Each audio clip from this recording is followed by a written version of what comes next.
Welkom, lieve vrienden, zu unserer plottische Frühstunde.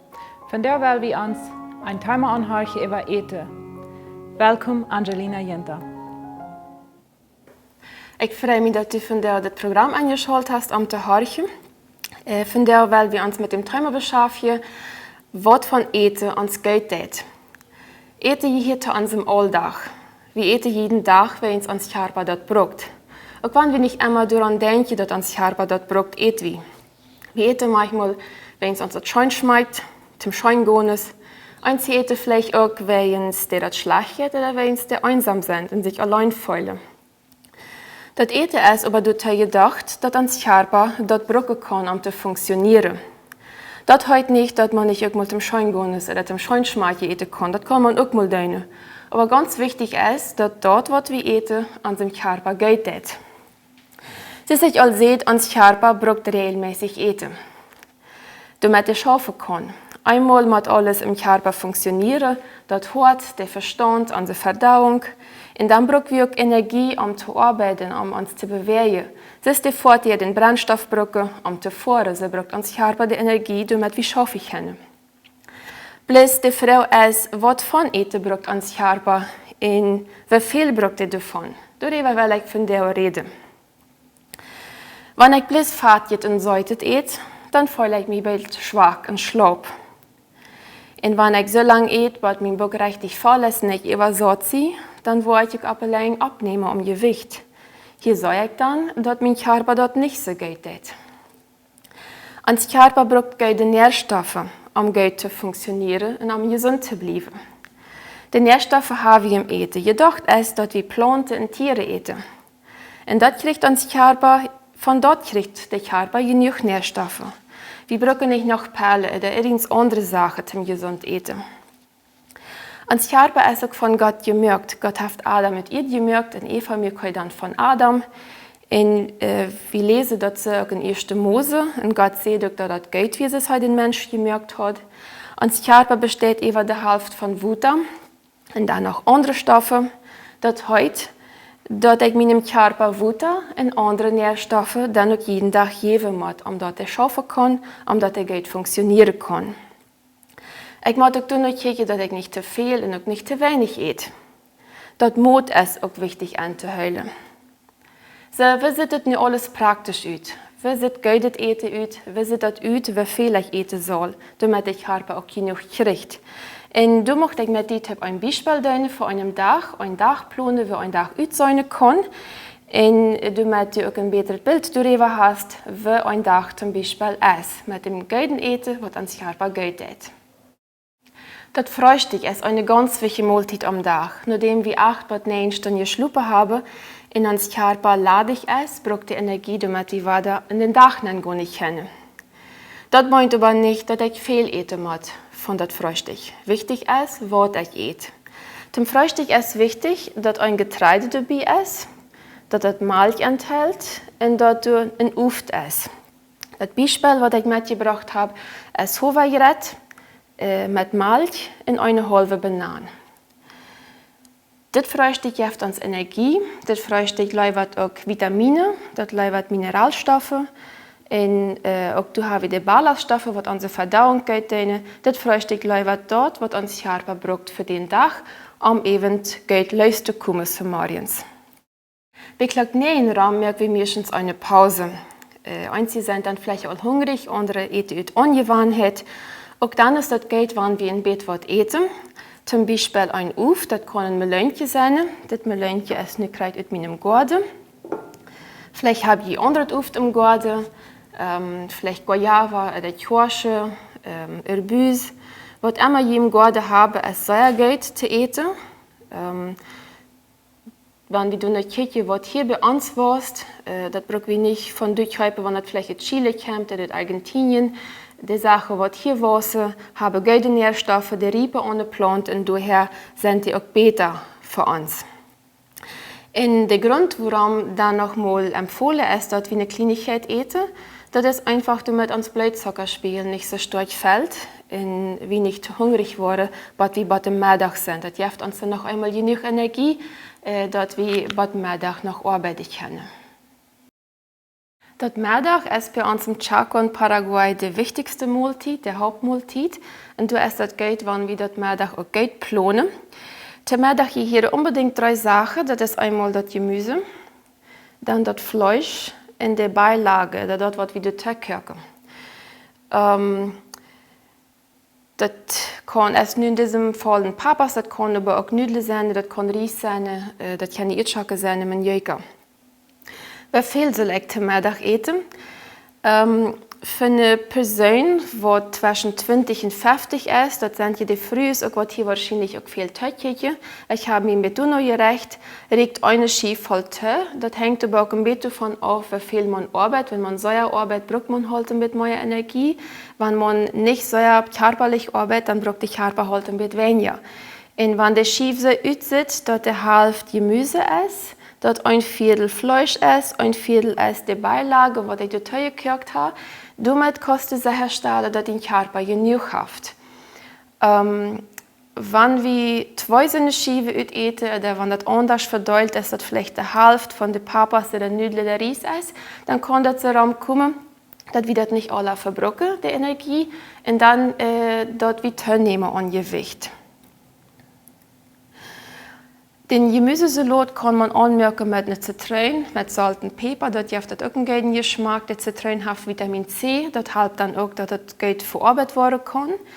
Und natürlich kann ich auch Soße merken zu meinen Beilagen, die ich habe. Aber wichtig ist, dass das nicht zu fertig ist und dass das nicht zu schwer ist, die Mahlzeit. Man kann auch einen Apfelsinensaft servieren oder einen Aufsalat zum Nachtisch oder zum Postresist, wie das hier sagen. Aber das muss nicht jeden Tag sein. Mit dem hat der Körper dort, was er braucht, und der kann dann für den Mittag dann auch wieder funktionieren. Nach Mittag möchten wir meistens auch noch eine Pause. Wenn wir vom Schlaf abgestanden sind, wenn wir vielleicht auch ein bisschen gearbeitet haben, dann setzen wir uns nochmal an. Und auch dann kann man einen Oft noch inzwischen essen. Ich empfehle einmal eine Apfelsine oder eine andere Zitrusfrucht essen. Einmal, wenn es hier auch bei uns eine Aufgabenwurst und zum anderen, wenn es viel Vitamin C hat. Vitamin C stärkt auch das Immunsystem. Das ist ganz besonders wichtig, wenn der Grippvirus viel Raum ist, dass wir ein starkes Immunsystem haben und dass wir nicht so schwindkrank werden. Und das hilft uns auch gesund zu bleiben. In diesem Mahlzeit noch Mittag mit dem Auf, das kann auch ein anderes sein als der Apfelsine. Das verhindert dann auch weiter, dass der Blutzuckerspiegel so stark fällt und dass man nicht zu hungrig wird zum Onkas. Das Onkas soll man auch sehr täglich aus Milch essen. Bei uns hier das auch Klack 6, für andere vielleicht Klack 7. Ich nehme Jeffy dort einmal inzwischen mal, aber dass man grundsätzlich versucht, sehr täglich aus Milch zu essen. Ein gutes Onkas, was unseren Hunger stellt und du kannst Körper die Nährstoffe gibt, sieht zum Beispiel so aus. Du hast eine Vollkornschnitt, Brot, wir haben 2 Eier, eine Tomate und wir haben einen Joghurt. Das liefert dem Körper die guten Nährstoffe und das ist auch eine leichte Mahlzeit, dass unser Körper auch die Nacht ausruhen kann. Wenn wir zu uns sehr schweres eten, viel Fleisch oder vielleicht noch was gebrotenes oder was Fett, dann hat unser Verdauungssystem das sehr schwer Nacht und das kann nicht richtig verpusten uns Körper. Deswegen ist es wichtig, dadurch war ich ein leichtes Ungas zu essen, dass das ungefähr so groß es ist ein Frühstück, damit der Körper auch die Nacht verpusten kann. Und wenn sie weiter, dass der Körper die Nacht ruhen muss, dann wird auch unser Immunsystem abgebaut und das kann alles besser funktionieren, wenn das nicht ein schweres Ungas ist. Nu hast du gesehen, wie ein Tag aussehen kann. Die Mote sind auch leicht zu behüllen. Wichtig ist auch das Mot anzuhüllen. Da kann man einfach die Hand nehmen. Wenn man beim Auftaucht, dann nimmt man eine Handvoll, das ist eine Apfelsine, das ist ein Apfel, das ist eine Banane, das ist eine gute Mut für den Körper. Der Hund was die mit. Für ein Kind ist der Hund kleiner, für einen großen Mann ist der Hund größer. So, der Handvoll ist dann eine Portion. Das ist mit dem Uft. Wenn wir Gemüse haben, kann man das aufmeten, dass das ein Japsje voll ist, mit Hängen abheulen. Wenn das Reis, Nudeln oder Papas ist, kann man auch eine Hand abheulen. Wenn der voll ist, das regt den Körper aus.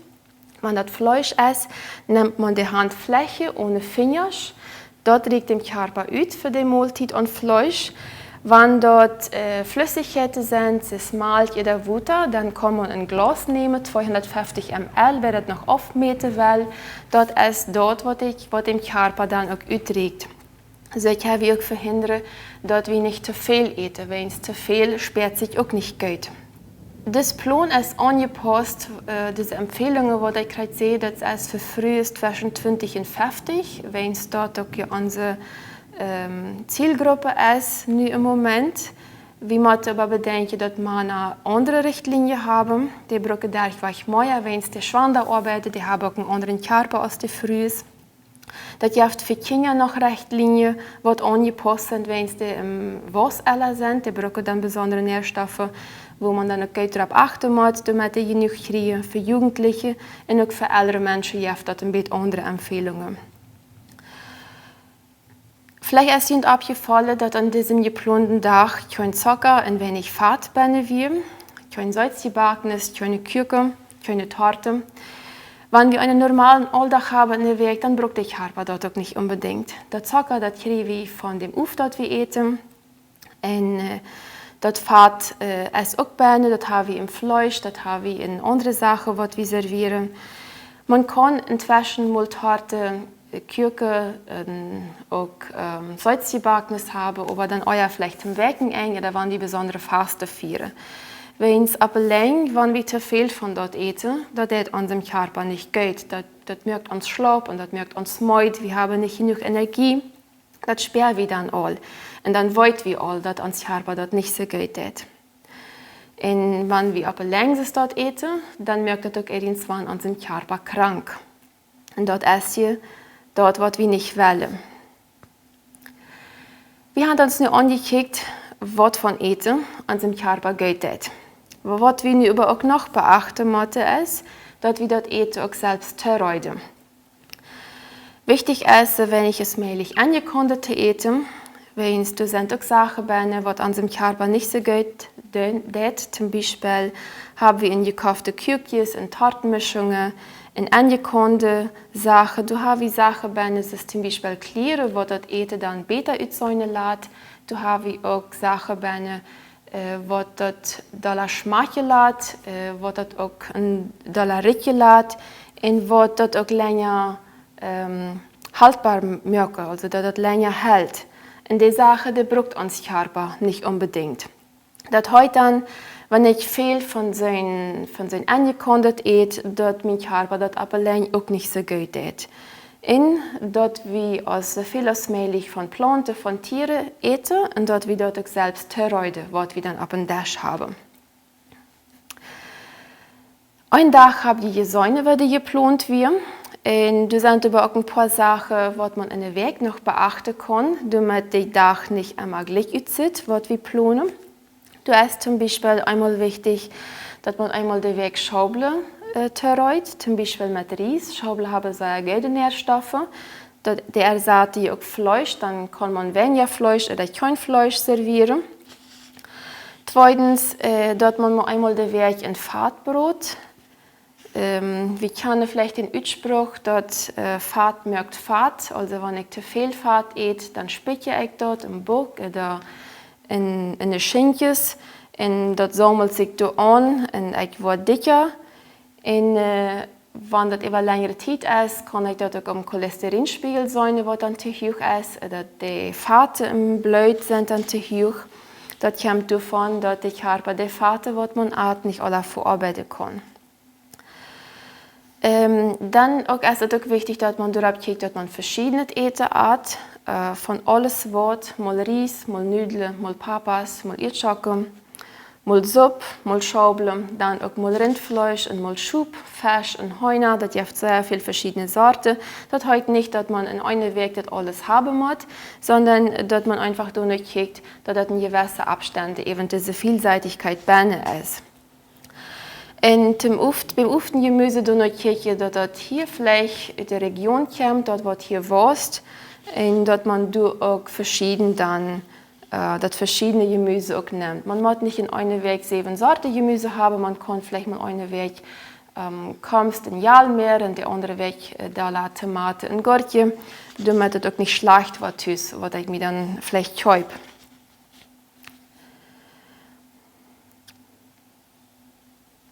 Ons Körper leeft von dort wat wir im Eten haben und dort wat wir eten.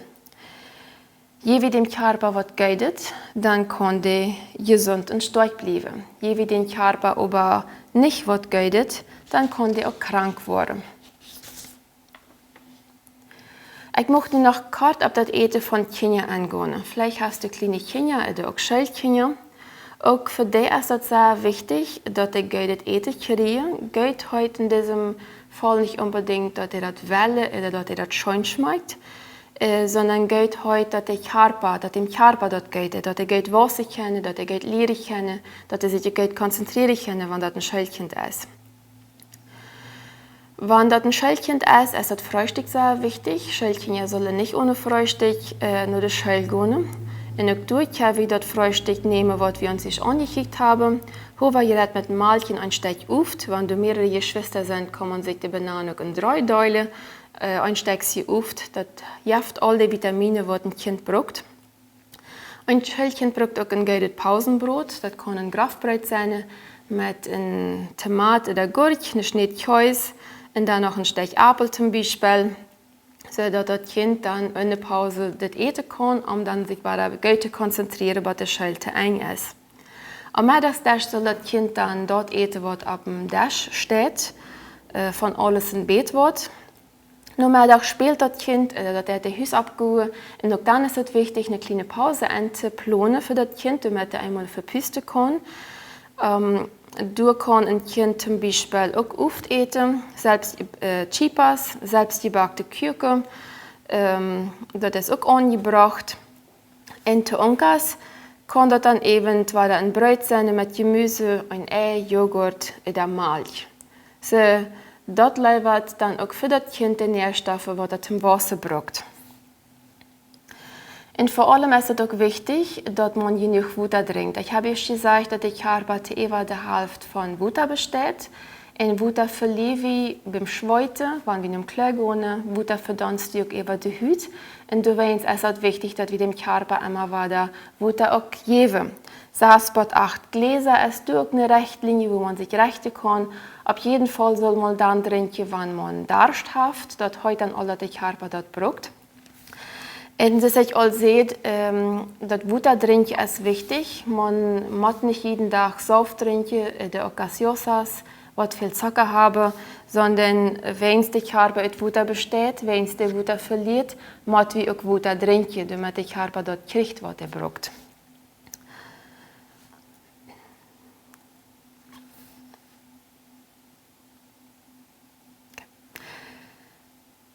Nu habe ich dir viel gesagt, was dem Körper gut tut, was von Eten dem Körper gut tut. Bestimmt wisst ihr all eins von das, vielleicht erst die anderen nie gewusst.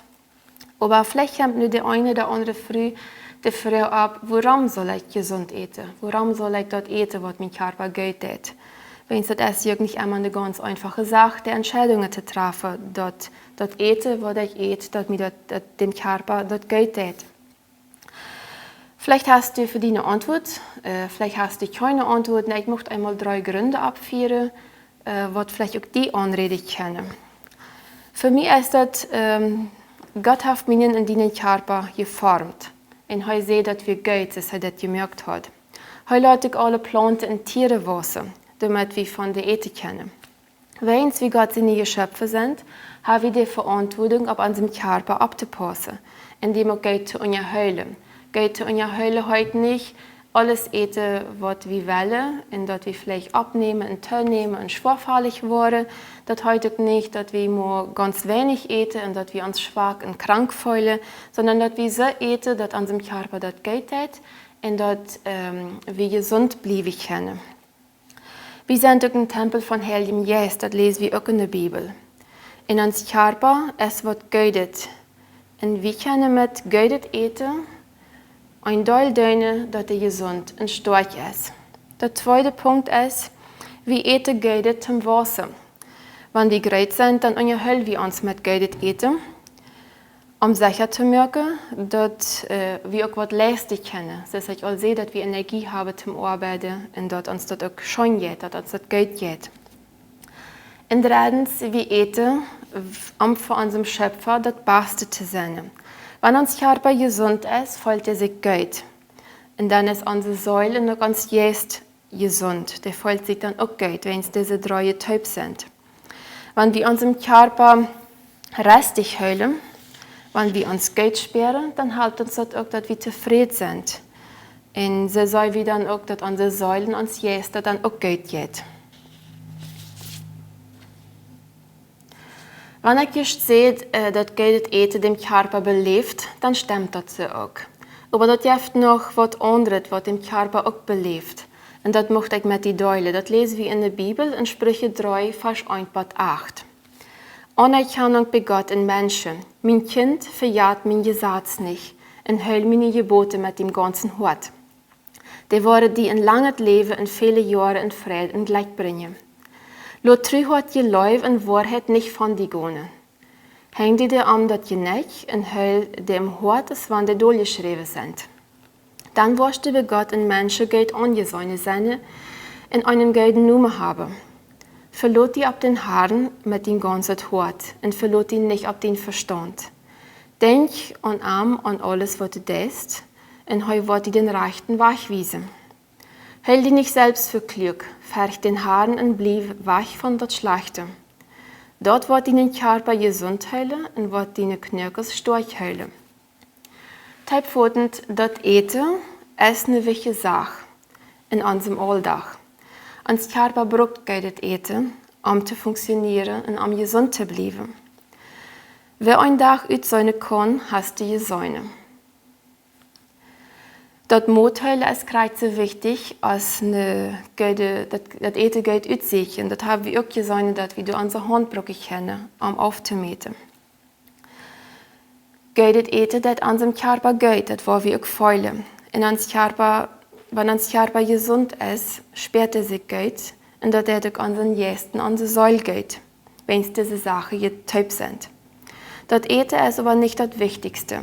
Das Wichtigste ist, dass wir in Gott sein Wort lesen. Und da mache ich abschließend noch einmal den Text aus Sprüche 3, Vers 1-8 lesen. Anerkennung bei Gott in Menschen. Mein Kind verjagt mein Gesetz nicht und hält meine Gebote mit dem ganzen Hort. Der Worte, die den ein langes Leben und viele Jahre in Frieden gleich bringen. Lass Treuheit je Leib und Wahrheit nicht von die gehen. Häng die dir das je nicht und hält die im Hort, wann die durchgeschrieben sind. Dann wirst du bei Gott in Menschen Geld angesehen sein und einen guten Nummer haben. Verlot die ab den Haaren mit dem ganzen Hort und verlot die nicht ab den Verstand. Denk an alles, was du denkst, und heu wird dir den rechten Weg weisen. Hält die nicht selbst für klug, färch dem Haaren und blieb weich von das Schlechte. Und durch ab der Verheißung, die wir haben, dort wird deinen Körper gesund heilen und dort wird deine Knöchel stark heilen. Ich möchte noch zum Abschluss beten mit uns. Danke, lieber Gott, für diesen Tag. Ich danke dir für die Frühs, die das Programm begleitet haben, die mitgehorcht haben.